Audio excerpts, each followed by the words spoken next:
Ça va Louis-Philippe? Heureux de te voir à Sydney parmi nous, vivant et en forme. Tu vas bien? Ouais, je vais bien. Et on a une surprise pour toi, je suis sûr que ça te fait plaisir, on a des bières. Ah ouais. Ça fait longtemps que t'as pas eu une bière, j'imagine. Ça fait un petit temps, ouais. Santé mon ami. Bravo. Merci.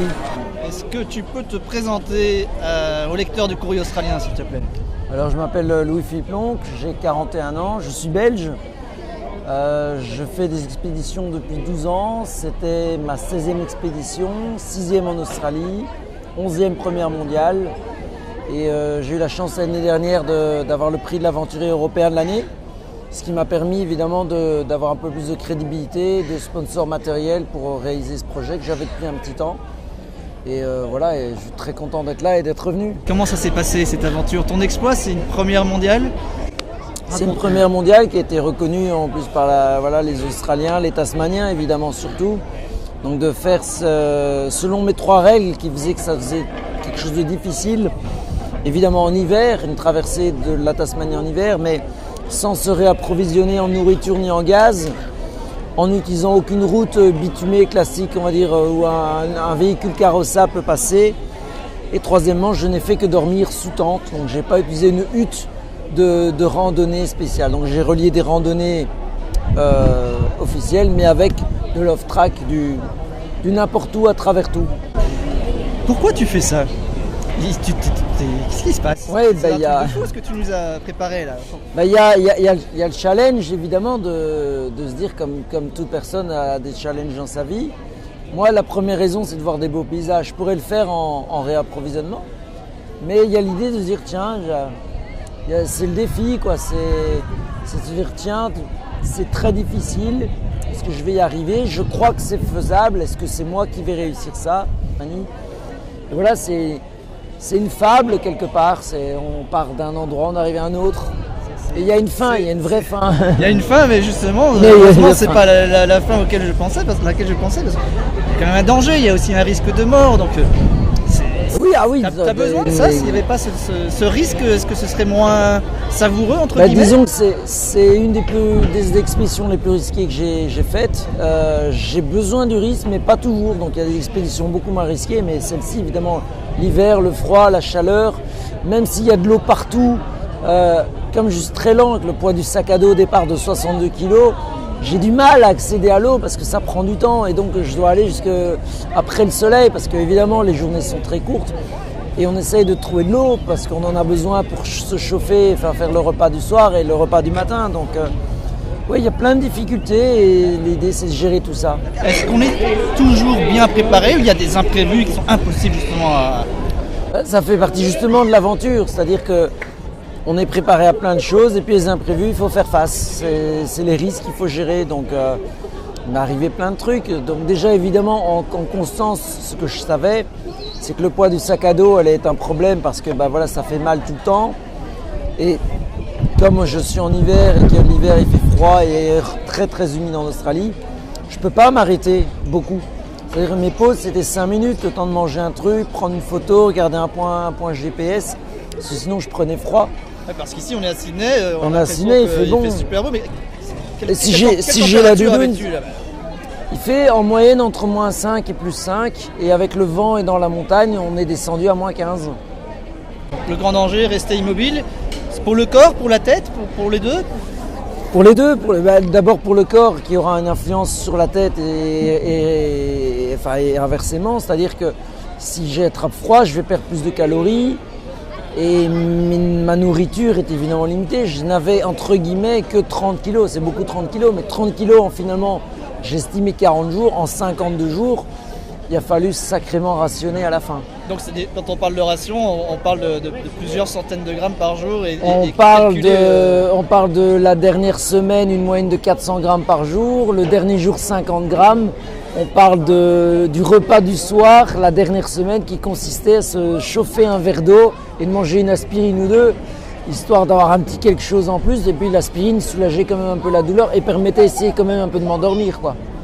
Qu'est-ce qui a été le plus difficile dans ces 50 jours? Il y a une forme d'isolation, évidemment. Il y a le poids du sac au départ. Et après, c'est gérer sur la durée qui est très difficile. Et après, c'est les dangers, parce que je n'ai pas tout fait à pied. Je transportais un petit bateau également. Il y a eu des lacs et des rivières à descendre.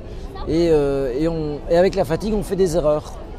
Et une grosse erreur, j'ai voulu gagner 5 minutes en passant une branche.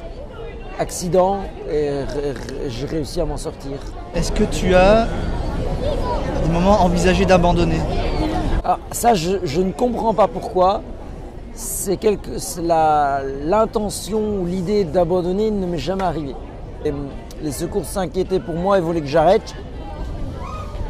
Je leur ai expliqué, je dis que voilà, il me reste encore assez de nourriture, j'estime jusque telle date environ.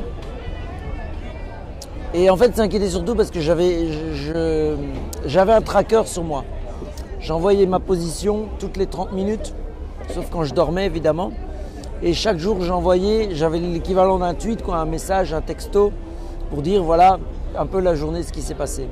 À un moment donné, je me suis pris une branche dans l'œil, ça a fait mal pendant une journée. Et puis en fait, 2 semaines plus tard, j'ai eu un problème à l'œil que je n'explique pas.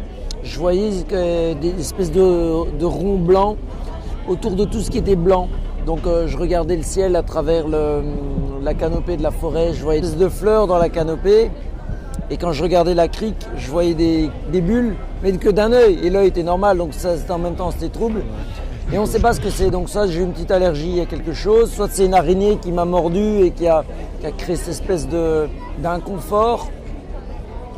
Et quand j'en ai parlé évidemment dans un tweet, ils ont cru que j'avais toujours ce problème à l'œil, que j'avais vraiment vraiment une grosse pointe dans l'œil, que j'étais assez malade pour ne pas arrêter et continuer.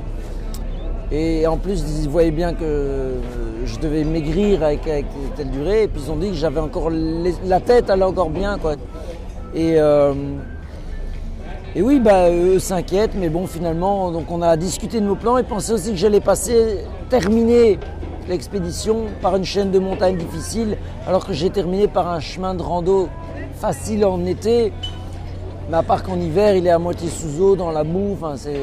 J'ai mis le double du temps qu'on mettrait en été, évidemment. Et donc, c'est pour ça qu'à ce moment-là, j'estimais encore mettre jusqu'à 45-46 jours.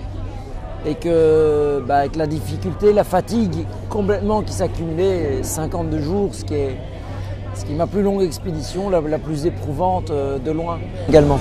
Louis-Philippe, c'est quoi la suite ?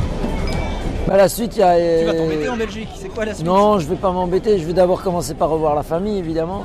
Je crois qu'il y aura vraiment un bouquin là-dessus. C'est les 2 expéditions en fait en Tasmanie.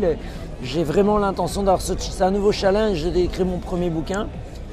Et après, en expédition, j'ai envie d'évidemment quelque chose de plus facile, à 2, voire 3. Au Nicaragua, j'aimerais bien faire le tour des lacs Nicaragua et descendre une rivière qui s'appelle le Rio San Juan. Et là, c'est la culture plutôt. Donc c'est culturel. Le problème aujourd'hui, c'est qu'au Nicaragua, pour l'instant, le pays est complètement instable. C'est des émeutes. Et donc là, il y a déjà quelques animaux dangereux, peut-être un peu près des jungles, mais c'est surtout les gens qui se baladent et qui m'attaqueraient, me pilleraient, voire me tueraient à l'arme à feu, où on ne retrouve pas mon corps, quoi. Donc il faut attendre que le pays se stabilise un peu. Mais il y a d'autres projets. J'ai un projet en Islande, une traversée nord-sud en janvier, en pleine obscurité, en hiver évidemment, que plusieurs personnes ont tenté depuis 94, 94, et tout le monde échoue. Et ils échouent tout le temps pour les mêmes raisons. Alors moi je sais pourquoi ils échouent, donc je veux résoudre le problème, parce que je crois savoir comment résoudre le problème. Mais là il faut un gros budget, il faut un gros budget. Louis-Philippe, le mot de la fin, il est à toi. Bien évidemment, on va essayer. Non, je crois que dans la vie, moi je prends des risques dans le domaine de l'aventure et outdoor. Je pense qu'il faut risquer et apprendre des nouvelles choses, tenter de voir du paysage, de rencontrer des gens et de sortir du piège d'Internet, parce qu'on apprend beaucoup avec Internet, mais la vie elle est dehors, quoi. Je pense que c'est vraiment là où est l'enrichissement personnel.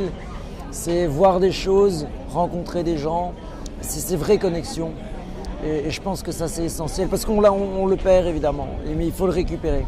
Les pieds sur terre et pas dans le canapé. Encore félicitations, on est vraiment très fiers que tu sois avec nous au Courrier Australien. Merci beaucoup. Philippe.